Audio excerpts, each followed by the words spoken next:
또 예배 자리에 나오신 우리 성도님들과 성도님들 가정마다 주님의 한없는 은혜와 평강이 넘쳐나길 간절히 소망합니다. 다윗의 마음속에는 기쁨이 충만했습니다. 하나님께서 자신을 죄로부터 구원해 주시고 은혜 베풀어 주신 그 사랑에 마음속에 언제나 기쁨과 감사와 감격이 넘쳐났습니다. 시편 35편 9절에 보면 다윗이 이렇게 고백하고 있습니다. 내 영혼이 여호와를 즐거워하며 그의 구원을 기뻐하리로다. 이렇게 고백합니다. 다윗은 하나님만 생각을 해도 좋아요. 하나님이 주신 것에 마음이 끌려서 하나님이 좋았던 것이 아니었습니다. 하나님이 주신 어떤 선물 때문에 하나님이 기뻤던 것이 아니라 하나님이라는 이름만 들어도 가슴이 뭉클했어요. 기쁨과 감사와 감동이 그에게 밀려왔습니다. 시편 71편 23절 말씀 함께 봉독합시다. 내가 주를 찬양할 때 나의 입술이 기뻐 외치며 주께서 속량하신 내 영혼이 즐거워하리이다. 아멘. 다윗은 나 같은 것 구원해 주시고 죄를 속량해 주신 하나님 생각만 해도 너무나 즐겁고 기쁘고 감사했다라는 것입니다. 어느 날 다윗이 너무나 가지고 싶은 것이 생겼습니다. 한 여인이었습니다. 한 여인을 자기의 소유로 가져오고 싶었어요. 그래서 다윗은 그 일을 실천으로 옮기는데 하나님 앞에서 한 여인을 취하는 범죄를 지었을 뿐만 아니라 그 여인의 남편을 전쟁터로 보내서 살해하고 그 남편으로부터 이 여인을 빼앗아와 버렸습니다. 그렇게 다윗은 자기가 가지고 싶은 것을 가졌습니다. 자기가 얻고 싶은 것을 얻었어요. 그런데 그렇게 얻고 싶은 것을 얻었는데도 이상하게도 다윗의 마음속에는 무언가를 잃어버린 것만 같았습니다. 다윗이 밧세바를 취한 다음에 그때 심정을 가지고 하나님께 기도한 내용이 있습니다. 시편 51편 8절에 다윗이 고백해요. 내가 즐겁고 기쁜 소리를 들려주시사 주께서 꺾으신 뼈들로 즐거워하게 하소서. 하나님, 내게 기쁨을 다시 회복해 주옵소서. 하나님, 내게 기쁨이 사라져버렸습니다. 그렇게 고백하고 있는 것입니다. 하나님 이름만 불러도 기뻤고 하나님이 나를 구원해 주신 사실만으로도 감격하고 감동이 밀려왔는데 죄를 용서해 주신 것만으로도 다윗은 기뻐했었습니다. 다른 것은 필요가 없었습니다. 하나님 한 분만으로 만족하고 그 한 분만으로 기뻐했던 다윗이 정말로 가지고 싶은 것을 소유했는데도 그 마음 안에 사라져버린 것이 이 구원의 기쁨이었다라는 것이지. 그래서 다윗이 뭐라고 하나님께 기도하는가? 시편 51편 12절 말씀 함께 봉독합시다. 주의 구원의 즐거움을 내게 회복시켜 주시고 자원하는 심령을 주사 나를 붙드소서. 아멘. 주님, 구원의 기쁨을 내게 회복시켜 주옵소서. 그렇게 기도하고 있습니다. 목동인 나를 하나님이 구원해 주셨다는 것을 생각할 때마다 목 놓아 울었었는데 목동인 천한 나를 살려주시고 구원해 주시고 은혜 베풀어 주신 하나님, 그 하나님 이름만 들어도 생각만 해도 가슴이 뛰고 기쁨이 충만했던 다윗이 그 기쁨이 다 사라져버렸다라는 것입니다. 내가 가지고 싶은 것을 가졌고 얻고 싶은 것을 얻었는데 이제는 하나님을 생각해도 기쁘지가 않다라는 것이지. 여러분, 오늘 우리는 어떻습니까? 우리가 처음 주님을 만났을 때 그날을 한번 기억해 보세요. 주님이 나를 만나주시던 그날 예수 그리스도 이름만 불러도 가슴이 뛰고 목 놓아 울고 십자가를 바라보고 십자가라는 단어만 들어도 내 눈에서 눈물이 왈칵 쏟아지고 그 감동과 기쁨이 얼마나 충만했습니까? 그냥 길을 걷다가도 찬송 소리만 들려와도 가슴이 벅차올랐는데 십자가의 사랑 앞에 목 놓아 울었던 우리가 예배당에 이렇게 나와 앉아있지만 구원의 기쁨과 감격, 속죄함을 통해서 누렸던 그 감동이 언젠가부터 점점 사라져버렸다라는 것입니다.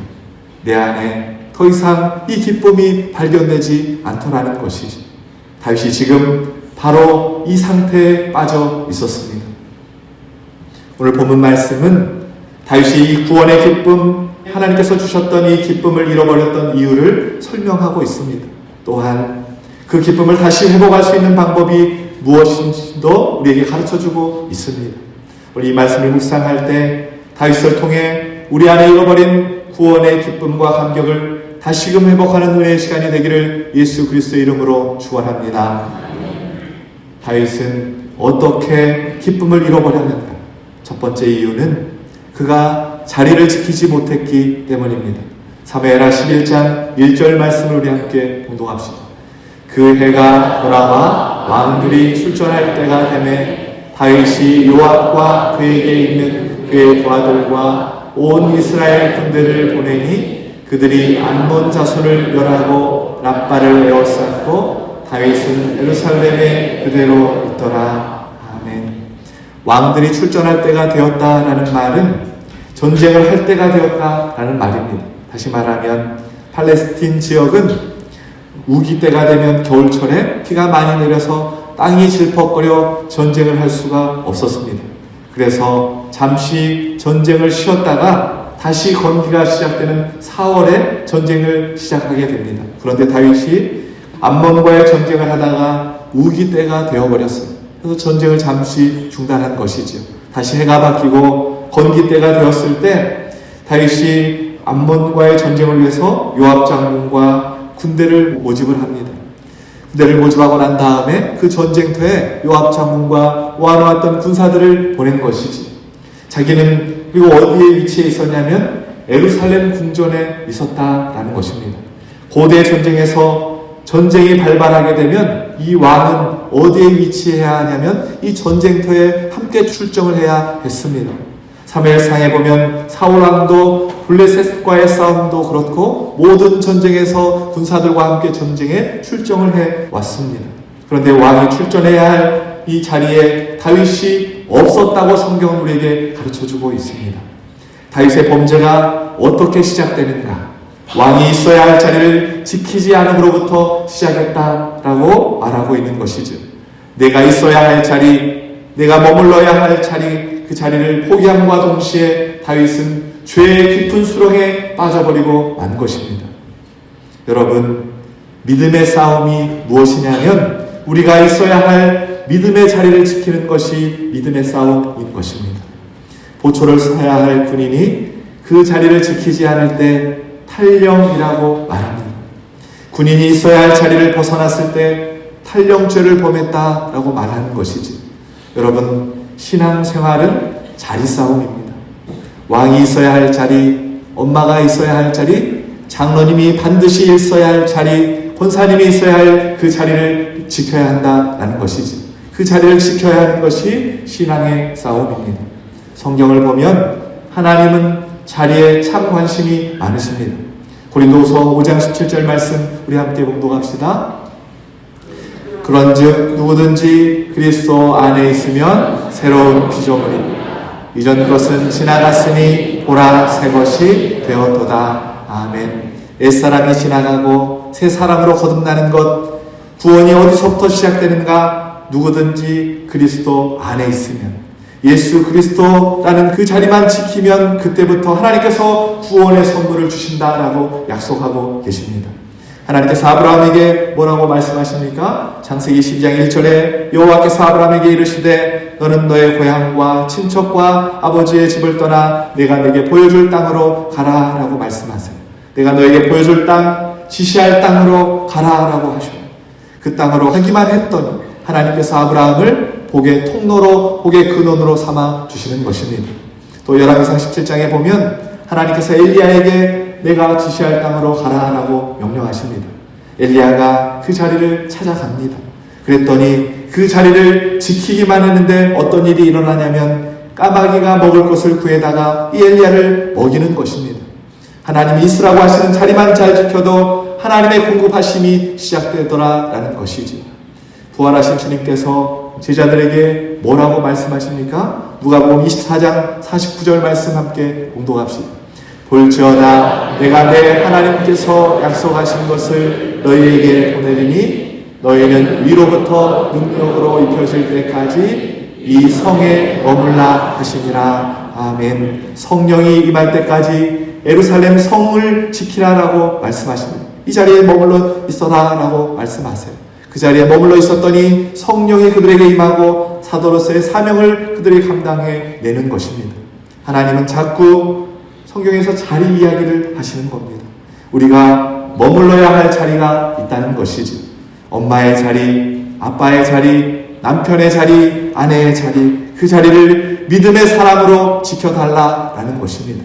그 자리만 지켜도 하나님의 구원의 은총이 우리 가운데 임하게 된다라는 것이지. 사랑하는 여러분, 우리가 하나님이 원하시는 자리에 머무르는 싸움을 중단하지 않을 때 하나님의 복과 하나님의 공급하심과 성령의 능력과 역사하심이 그 자리를 통하여 우리의 심령에 임한다는 사실을 믿으실 수 있기를 소망합니다. 다윗이 이것을 놓쳐버렸어요. 있어야 할 자리를 피해버렸다는 것입니다. 두 번째, 다윗은 어떻게 해서 기쁨을 잃어버렸는가? 하나님의 말씀을 내 말씀으로 받아들이지 않았기 때문입니다. 나단 선지자가 다윗을 찾아와서 이야기하기를 시작했어요. 왕이시여, 잘 들어보십시오. 한 마을에 부자와 가난한 사람이 살고 있었습니다. 부자는 양과 소가 많았지만 가난한 사람은 암양 새끼 한 마리밖에 없었습니다. 그 암양 새끼를 너무나 사랑해서 자기 딸처럼 여기면서 살았습니다. 그런데 하루는 부잣집에 손님이 찾아와서 그 손님을 대접해야 되는데 그 부자가 자기 집 양이 아까워서 가난한 집에 있는 그 암양 새끼를 빼앗아다가 손님을 대접해 버렸습니다. 그랬더니 갑자기 그 이야기를 듣고 있던 다윗이 반응을 하는데 어떻게 반응을 합니까? 5절 6절 말씀 함께 봉독합시다. 다윗이 그 사람으로 말미암아 노하여 나단에게 이르되 여호와의 살아계심을 두고 맹세하노니 이 일을 행한 그 사람은 마땅히 죽을 자라. 그가 불쌍히 여기지 아니하고 이런 일을 행하였으니 그 양 새끼를 4배나 갚아 주어야 하리라 한지라. 다윗이 얼마나 화가 났던지 하나님의 이름을 두고 맹세하면서 왕인 자신이 그 부자를 반드시 죽여버리겠다고 말합니다. 그리고 그 사람에게 4배를 갚아 주어야 한다고 하는 것이지. 다윗이 그렇게 반응하자 나단 선지자가 곧바로 하는 말이 이 죄를 지은 사람이 바로 당신입니다. 다윗 왕입니다. 이렇게 이야기를 합니다.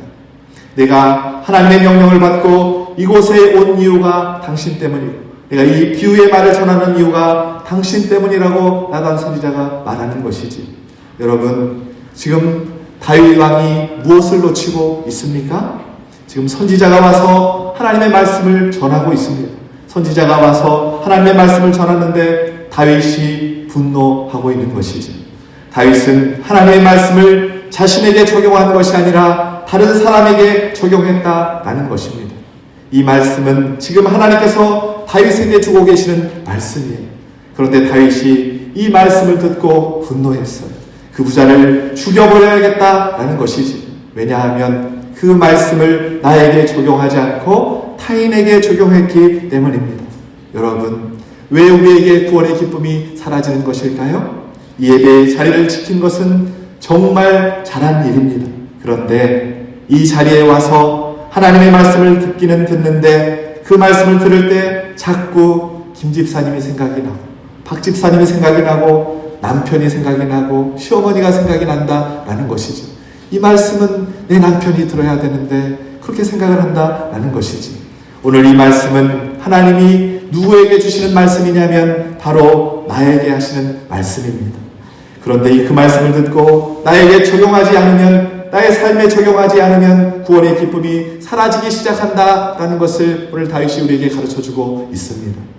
요한복음 8장에 가늠하다 현장에서 붙들린 여인을 예수님께 끌고 왔습니다. 그리고 돌을 들어 죽이려고 합니다. 그러면서 예수님께 어떻게 해야 하는지를 물었어. 그때 유대인들이 가지고 왔던 말씀이 레위기 20장 10절 말씀입니다. 누구든지 남의 아내와 간음하는 자, 곧 그의 이웃의 아내와 간음하는 자는 그 간부와 음부를 반드시 죽일지니라. 이 말씀을 들고 와서 간음한 자를 죽여야 된다라는 것이지. 그때 예수님께서 그들에게 뭐라고 말씀하십니까? 너희 중에 죄 없는 자가 먼저 돌을 던져치라 라고 말씀을 하시지. 그랬더니 나이가 좀 많은 사람들로부터 하나 둘씩 돌을 다 내려놓고 그 자리를 떠나가는 것입니다. 예수님이 무슨 이야기를 한 것입니까? 레위기 20장 10절 말씀을 이 율법을 이 여인에게만 적용하지 말고 너희들에게도 똑같이 적용해 보라는 것이었습니다. 왜 하나님의 말씀을 이 여인에게만 적용하느냐? 이 물음이었습니다. 하나님의 말씀은 우리의 모두에게 주시는 말씀인데 그 말씀으로 너 자신을 한번 살펴보라 라고 주님이 말씀하셨던 것이지.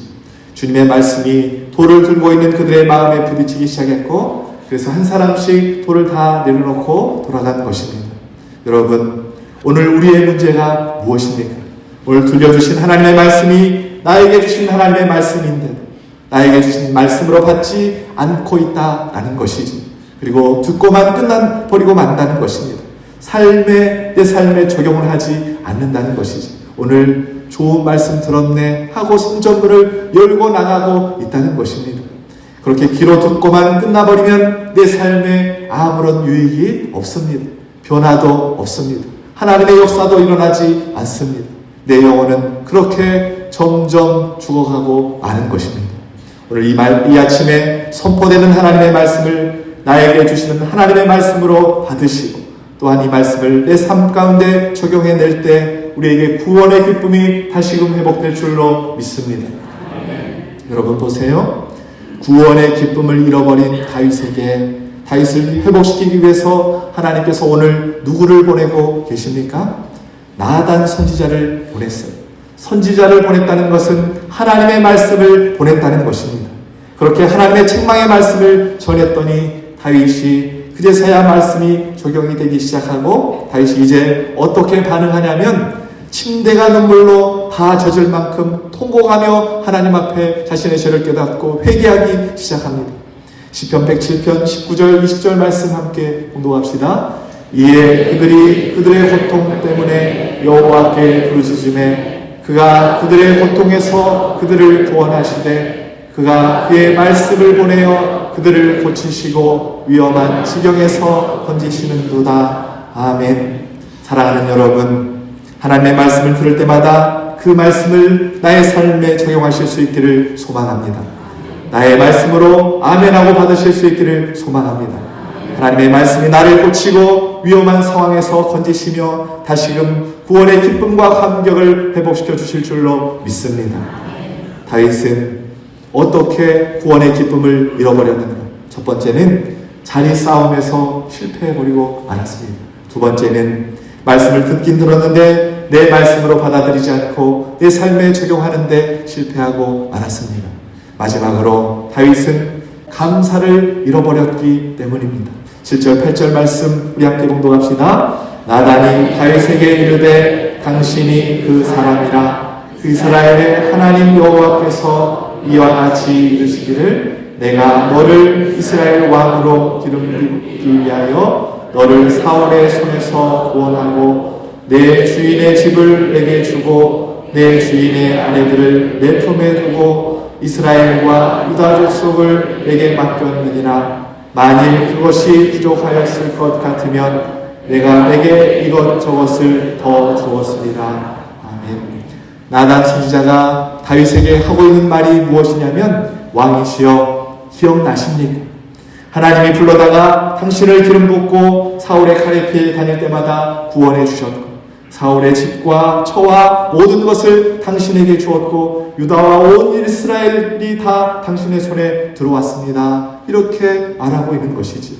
하나님께서 다윗에게 주신 것들을 나단 선지자가 하나하나씩 나열하기 시작합니다. 왜냐하면 다윗이 지금 하나님께서 주신 것에 대한 감사를 잃어버렸기 때문입니다. 감사를 잃어버리니까 구원의 기쁨이 사라지기 시작한 것이지. 여러분, 하나님 나라의 원리는 참 이상합니다. 감사하면 하나님께서 더 큰 감사의 제복을 우리에게 허락하십니다. 누가복음 17장에 10명의 나병 환자가 예수님께 고침을 받습니다. 그 중에 한 명의 나병 환자만이 예수님께 돌아와서 감사의 인사를 하는 것이지. 그러자 예수님께서 그 사람에게 하신 말씀이 내 믿음이 너를 구원하였느니라 라고 말씀을 해 주십니다. 병을 고쳐주셔서 그것 가지고 주님 앞에 감사했더니 한 가지를 더 주시는데 구원, 영생을 선물로 더 주시는 것입니다. 하나님은 우리가 감사할 때 우리의 감사를 더욱 풍성하게 해주시는 분이라는 것이지. 독일 대학에서 학생들에게 라틴어를 가르치는 노 교수님이 계셨습니다. 그런데 이분이 구사하는 단어는 영어, 프랑스어, 독일어 기본이고 스페인어에다가 몇 개의 동양어로까지 10개는 좋게 되었습니다. 그런데 더 놀라운 것은 성경에 나와 있는 히브리어까지 유창하게 구사하는 이 교수님이셨어요. 학생들이 제자들이 교수님께 어떻게 히브리어까지 하실 수 있냐고 물었습니다. 그랬더니 이분이 대학 시절의 이야기를 학생들에게 해주기 시작을 했어요. 세계대전이 일어나기 전에 이 교수님이 대학에 입학을 했고 그때 기숙사에서 만난 친구가 유태인 학생이었다고 합니다. 이 친구와 같이 방을 쓰면서 같이 밥을 먹고 같이 다니고 같이 공부를 늘 했다는 거죠. 그러니 그 친구와 베스트 프렌드, 가장 친한 친구가 되었습니다. 그런데 이 유대인 친구에게 한 가지 습관이 있는데 공부를 시작하고 1시간쯤 지나면 사람이 피곤하고 지칠 그 시간쯤 되면 이 친구가 노래는 아닌데 알 수 없는 이상한 말로 리듬을 타면서 중얼중얼 거리기 시작한다는 거였어요. 그래서 그 친구에게 물었습니다. 그것이 무엇이냐 물었더니 이건 히브리어인데 여호와는 나의 목자시니 내게 부족함이 없으리로다. 시편 23편 말씀이야. 그런데 너는 왜 그 시를 1시간쯤 지나면 피곤할 때마다 그 시를 외우는 거니? 라고 물었더니 이 친구가, 유태인 친구가 설명을 합니다. 하나님께서 내 인생의 목자가 되어주셔서 이곳까지, 이 대학까지 보내서 공부하게 해주셨고, 내가 사망의 음침한 골짜기를 다닐 때에도 늘 함께 해주시고 나를 지켜주셨고, 말씀해 주신 아버지의 나라로 나를 인도해 갈 것이기에 그 은혜와 그 사랑이 너무나 감사해서 이 시를 날마다 외운다라고 그렇게 고백하는 것입니다. 또한 이 시를 외울 때 마음도 가벼워지고 정신도 맑아지고 더 집중도 잘할 수 있게 되어서 이 시를 늘 외운다라고, 알 수 없는 힘이 밀려오니까 외운다라고 이야기를 해 주었습니다. 그래서 이 교수님도 그날부터 히브리어 시편 23편을 배우기 시작했고, 공부하다 지칠 때면 함께 이 시편 23편을 암송하기 시작했다는 것이죠. 뿐만 아니라 그 친구는 시간 날 때마다 하나님에 대해서 이 교수님에게 늘 알려주었다는 것입니다. 이 시기에 2차 세계대전이 일어났습니다. 나치의 핍박이 점점 심해져서 유대인이었던 이 친구가 학교를 그만두어야만 했습니다. 그리고 은신처에 숨어 지내야만 했어요. 그런데 숨어있는 이 친구에게 어느 날 급하게 이 독일 교수님에게 연락이 온 거예요. 지금 나치 비밀 경찰들이 들이닥쳐서 유태인들을 다 잡아가는데 자신도 잡혀서 이제 가스실로 끌려가게 될 것 같다고, 그동안 감사했노라고 너에게 마지막 인사한다고 그렇게 연락이 온 것입니다. 그 소리를 듣자마자 이 교수님이 전화를 황급히 끊고는 자전거를 타고 친구가 숨어있는 그 은신처를 향해 달려갔습니다. 친구의 마지막 얼굴이라도 보려고, 마지막 인사를 하려고 달려갔습니다. 그런데 이미 늦어버리고 말았습니다. 유대인들을 실은 트럭이 막 출발을 하는 것입니다. 친구의 마지막 얼굴 보려고 갔는데 그래도 트럭을 뒤따라가서 열심히 페달을 밟았어요. 친구의 이름을 막 불러댔습니다. 그때 갑자기 트럭을 친 포장을 들치고는 한 사람이 고개를 내밀고 이렇게 바라보는 거예요. 바로 그 유대인 친구였습니다. 그런데 그 표정이 교수님을 깜짝 놀라게 했다는 것입니다. 지금 가스실로 끌려가는 친구의 얼굴은 놀랍게도 너무나 해맑게 판긋 웃고 있었습니다. 그때 기숙사에서 함께 공부하면서 두려움 없이 걱정 없이 평안했던 그 모습을, 트럭을 타고 가스실에 끌려가고 있는 동안에도 그 모습을 하고 있어서 너무나 놀랐다는 것입니다. 그러더니 그 친구가 갑자기 자전거를 따라오는 이 친구를 향해서 큰 소리로 외치기 시작합니다. 여호와는 나의 목자시니 내게 부족함이 없으리로다. 그가 나를 푸른 초장에 누이시며 쉴만한 물가로 인도하시는도다. 독일 교수님이 그 시편 소리를 듣자마자 눈물이 왈칵 쏟아져 내렸습니다. 그 마지막 사망의 음침한 골짜기로 가고 있는 그 시간에 또 하나님 앞에 감사하고 있는 모습을 보면서 교수님도 자신도 모르게 가슴이 뜨거워졌습니다. 그러면서 교수님도 친구와 함께 시편 23편을 암송하기 시작했습니다. 그런데 얼마 지나지 않아 차가 모퉁이를 돌아가는데 뒤따라가던 이 교수님 자전거가 그만 넘어지는 바람에 그렇게 친구를 실은 차가 사라져버리고 그 친구를 본 마지막 날이 되고 말았습니다. 시간이 흐를수록 독일의 폐색이 짙어졌고 나치가 최후의 발악을 하기 시작했는데 독일인이었던 이 교수님도 군인으로 군대에 끌려가야 했고 결국 러시아 전쟁에서 이 나치가 패전을 하고 이 교수님도 전쟁의 포로가 되고 말았습니다. 그렇게 총살을 당해야 하는 상황에 놓이게 되었는데 그 형장 앞에서 젊은 독일군 포로들이 공포에 떨면서 살려달라고 애원을 하고 비명을 지르고 아우성을 치고 울부짖는 소리가 이 사형장 현장에서 막 들려왔습니다. 그때 교수님 머릿속에 갑자기 가스실로 끌려가면서 여호와는 나의 목자시니 라는 그 친구의 모습이 떠올랐어요. 드디어 이 교수님이 이 총살 현장에 서게 됐습니다. 교수님이 눈을 감고 지그시 시편 23편을 외우기 시작합니다. 여호와는 나의 목자시니 내게 부족함이 없으리로다. 그가 나를 푸른 풀밭에 누이시며 쉴만한 물가로 인도하시는도다. 처음에는 작은 소리로 읊었는데 점점 그 소리가 커지기 시작했답니다. 그런데 갑자기 깜짝 놀랄 일이 발생하기 시작했어요. 형장을 지키고 있던 연합군의 장교가 자리를 박차고 일어나서 시편 23편을 같이 외우기 시작했다라는 것이죠. 주께서 내 원수의 목전에서 내게 상을 베풀어 주시고 기름으로 내 머리에 바르셨으니 내 잔이 넘치나이다. 나의 평생에 선하신 구와 인자심이 정녕 나를 따르리니 내가 여호와의 집에 영원히 거하리로다. 시편을 다 외운 후에 갑자기 연합군 장교가 그 교수님을 풀어주라고 명령을 합니다. 그리고 곧바로 사형 중지 서류에 사인을 하는 것이지. 놀라서 쳐다보는 사람들에게 장교가 이렇게 말합니다. 하나님의 백성은 그가 비록 악마의 제복을 입고 있다고 할지라도 하나님의 백성인 것이다. 교수님은 살려달라고 한 것도 아닌데 그저 유태인 친구처럼 그 여호와 하나님께 마지막 감사의 인사를 드렸을 뿐인데 하나님은 그 교수의 인생을 다시 한번 시작하도록 은혜를 베풀어 주셨다라는 것이지. 여러분, 감사는 기쁨을 회복하고 다시 새롭게 시작할 수 있도록 돕는 하나님의 은혜의 도구인 줄로 믿습니다. 오늘 하나님은 다윗에게 나라를 주고 백성을 주고 처첩을 주고 왕의 자리를 주었다라고 말씀하고 계십니다. 그런데 여러분은 하나님께 무엇을 받으셨습니까? 다윗은 그 정도 받았기 때문에 감사해야 할 이유가 있는데 나는 목사님 하나님께 아무런 받은 것이 없어요. 내가 이렇게 가난하게 살고 있어요. 이렇게 말하고 계시는 분이 계십니까? 다윗은 살아생전에 예수 그리스도를 만난 적이 없어요. 다윗은 예수님의 십자가를 경험하지 못했습니다.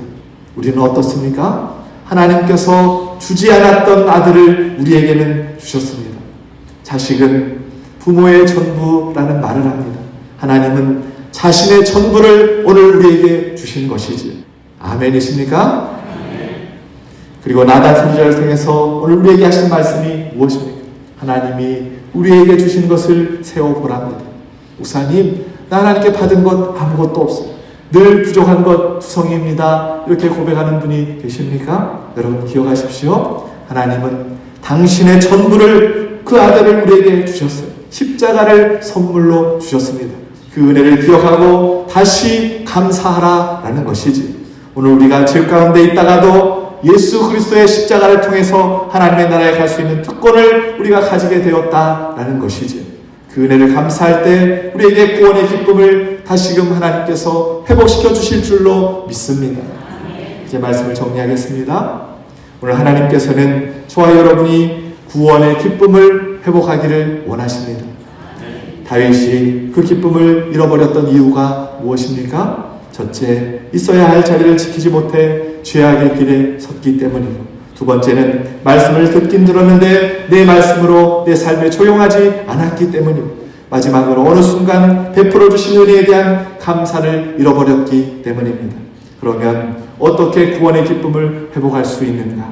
하나님이 원하시는 믿음의 자리를 지키고 하나님의 말씀을 내 심령에 새기고 나의 삶에 늘 적용하며, 그리고 하나님이 내게 주신 아들 하나님 한 분만, 십자가 하나만으로 일평생 감사하며 살아갈 때 우리의 심령에 잃어버렸던 구원의 기쁨을 다시 한번 회복하고 주님을 섬기는 인생이 되게 하실 줄로 믿습니다. 이런 은혜가 저와 여러분 가운데 넘쳐나길 예수 그리스도의 이름으로 축원합니다.